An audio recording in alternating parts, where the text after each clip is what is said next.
সবশেষ খবর জানাতে আজারবাইজানের রাজধানী বাকু সম্মেলন স্থল থেকে আমাদের সঙ্গে যুক্ত হচ্ছেন সহকর্মী মাহমুদ রাকিব। রাকিব, সম্মেলনে ফিফা প্রেসিডেন্টের সাথে সৌজন্য সাক্ষাতের পর প্রধান উপদেষ্টার আর কোনো কর্মসূচি আছে কিনা আমাদেরকে একটু বিস্তারিত জানাবেন।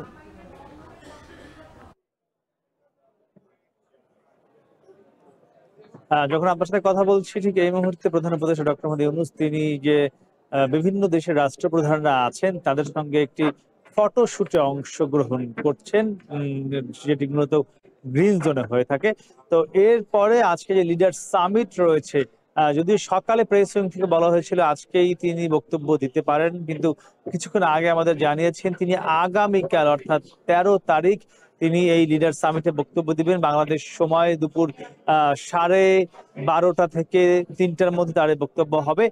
আমরা জানতে চেয়েছিলাম প্রধান উপদেষ্টা প্রেস উইং এর কাছে যে আজকে তাহলে তিনি কি কি করলেন, কার কার সাথে তার কোনো দ্বিপাক্ষিক বৈঠক বা কি কি রয়েছে। তো সেখানে প্রধান উপদেষ্টা প্রেস সচিব জানিয়েছেন যে আজকে কম করে হলেও এখন পর্যন্ত প্রায় 10 থেকে 15টি দেশের রাষ্ট্রপ্রধানদের সঙ্গে তার দেখা হয়েছে, সৌজন্য সাক্ষাৎ হয়েছে, কুশল বিনিময় হয়েছে।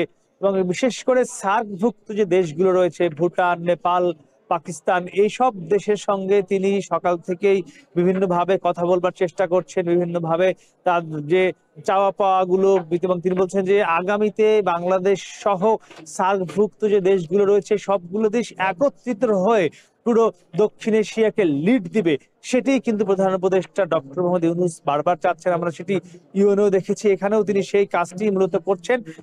সার্কভুক্ত দেশগুলোর রাষ্ট্রপ্রধানদের সঙ্গে দ্বিপাক্ষিক বৈঠক, সৌজন্য সাক্ষাৎ করে কিভাবে সার্ককে আবার পুনরায় কার্যকর করা যায় সে বিষয়টি তিনি জোর দিচ্ছেন।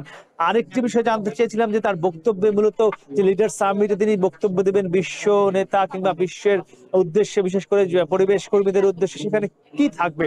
সেখানে ডক্টর মোহাম্মদ ইউনূসের যে 3-0 একটি ফর্মুলা রয়েছে, আপনি নিশ্চয়ই জানেন যে ফর্মুলায় বলা হয়েছে 0 দারিদ্র, 0 বেকারত্ব এবং 0 কার্বন নিঃসরণ। এবং এই জলবায়ু যদি ঠিক রাখতে হয়, পরিবেশ ধ্বংস বন্ধ করতে হয়, তাহলে কিন্তু শূন্য কার্বন নিঃসরণের কোনো বিকল্প নেই।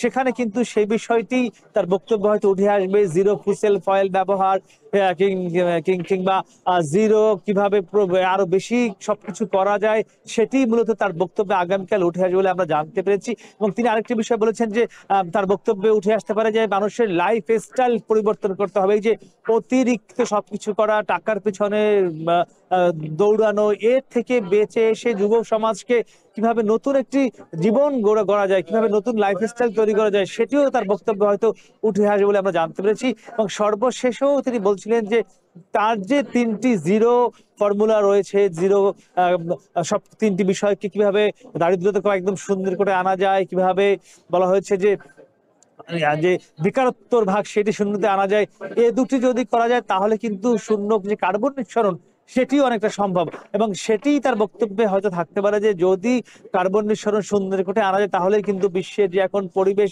ধ্বংসের একটি পায়তারা চলছে সেটি উঠে আসবে। এর পাশাপাশি তিনি আরেকটি বিষয় জোর দিয়ে বলবেন যে ক্ষতিগ্রস্ত দেশগুলো কিভাবে লস অ্যান্ড ড্যামেজের আওতায় যে ক্ষতিপূরণ দেওয়ার কথা রয়েছে সেটি অতি দ্রুত কার্যকর করা যায়। তারও একটি জোরালো কথা হয়তো ডক্টর ইউনূসের বক্তব্যে আগামীকাল থাকতে পারে বলে আমরা জানতে পেরেছি। আমার কাছে এখন পর্যন্ত এই ছিল সবশেষ মিম। জলবায়ু সম্মেলনের সবশেষ খবর জানাচ্ছিলেন সহকর্মী মাহমুদ রাকিব।